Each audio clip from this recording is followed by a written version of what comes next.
The Eurasian steppe is massive. It's so big, in fact, that if you were to walk from one side to the other, you would die. To anybody who doesn't live in the steppe or isn't familiar with the steppe, it can almost seem alien. Entire empires crawl around, absorbing nations like a game of Agario, until they inevitably dissolve into nothingness. One nation will run into another, pushing that nation further west, creating an avalanche of nomads who will end up retreating from their enemies so far that they become emperors in lands thousands of kilometers away. Real quickly, if you make your son your shaman, it removes him from the line of succession. So like if I make this guy my shaman, see, he's my heir again. But then if I make my son an heir, my shaman, see, he's not heir anymore. He's not even in the succession. My father taught me that nothing ever dies. It just changes form. In the steppe, this could not be more true. Take, for example, my kingdom of Siberia and its one-armed king. Take his son and heir, who's married to a warrior princess that I met at a tournament. Isn't that just really badass and cool as fuck? This would not be possible if it wasn't for the dissolution of the Kyrgyz Khanate. And as this happens over here, this happens over here. But you would be accurate in saying that both of these empires inhabited the steppe,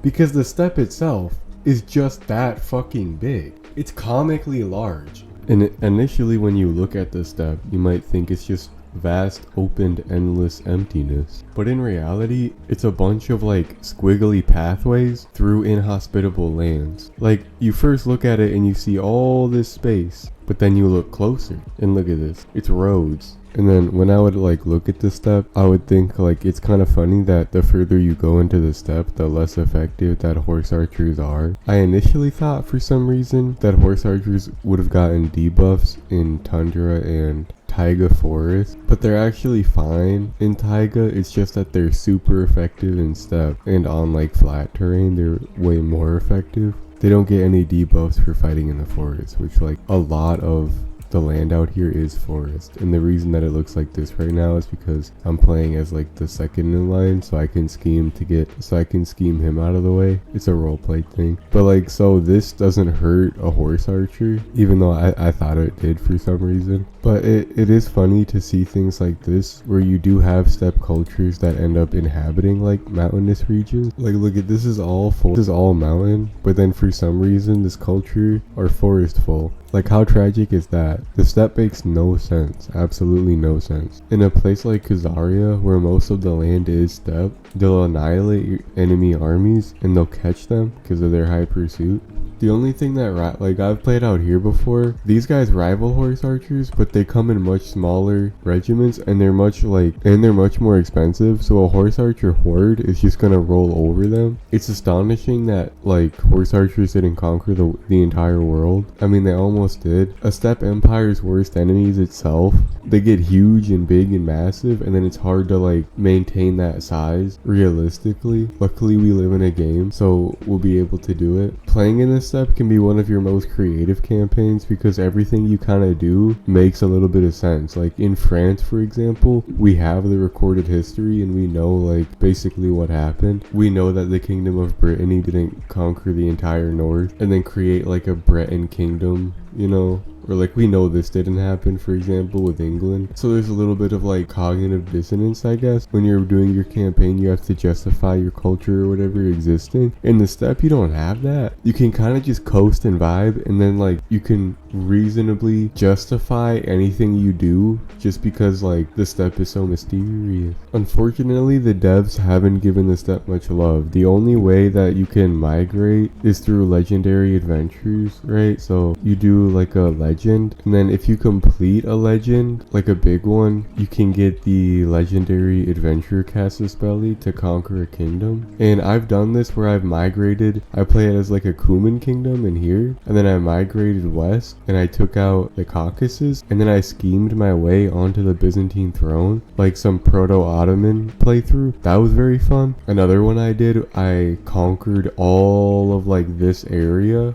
and then my 80-year-old character died, and as his son I legendary adventured to India and I conquered this area. And then it was cool to watch as like that huge empire fell apart. And then like within like 15 years, I clicked on the house thing, right? And there wasn't a single one of my house. My house had been completely like eradicated from the steppe. I think a few of them were chieftains or dukes or whatever, but no one was a king. And it was like it never even happened, right? Like basically the only remnant of my family was in India. That was awesome because like that was a really good example of this like expansion and then collapse that steppe empires do. I do hope they do some more with this place though. I know it's kind of out of the way, but it can feel really good to build from like zero development and then slowly increase it. You know, you go up, and then like watch your culture become like a weird like cross between like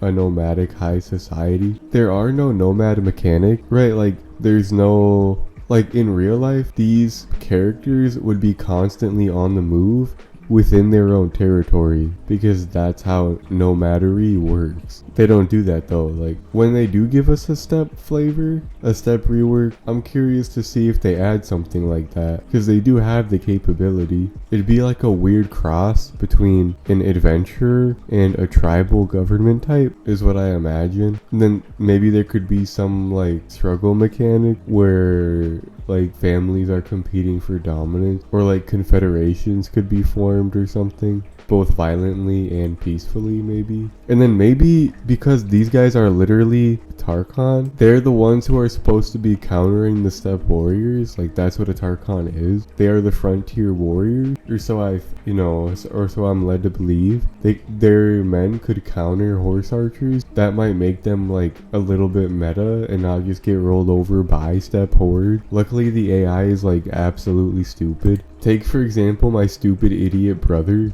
Look at this. He deleted my entire horse archer army. And I think it's because he wants the prestige to be positive. But like dude, you had an army of like 4,000 and now you have an army of like 1,000.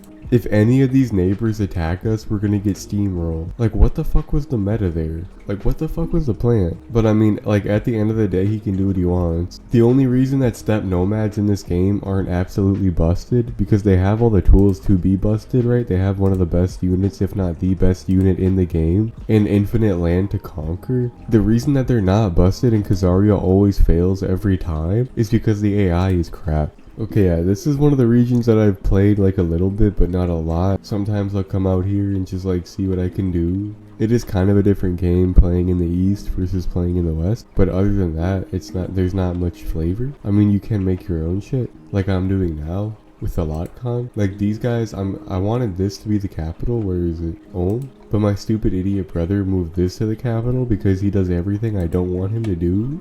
Luckily, it's still in our culture. So hopefully he's like developing it.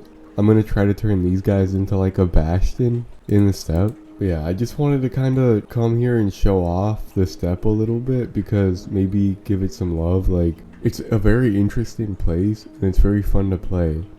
So don't sleep on the steppe. Wake up and get out there. Thank you for watching and goodbye.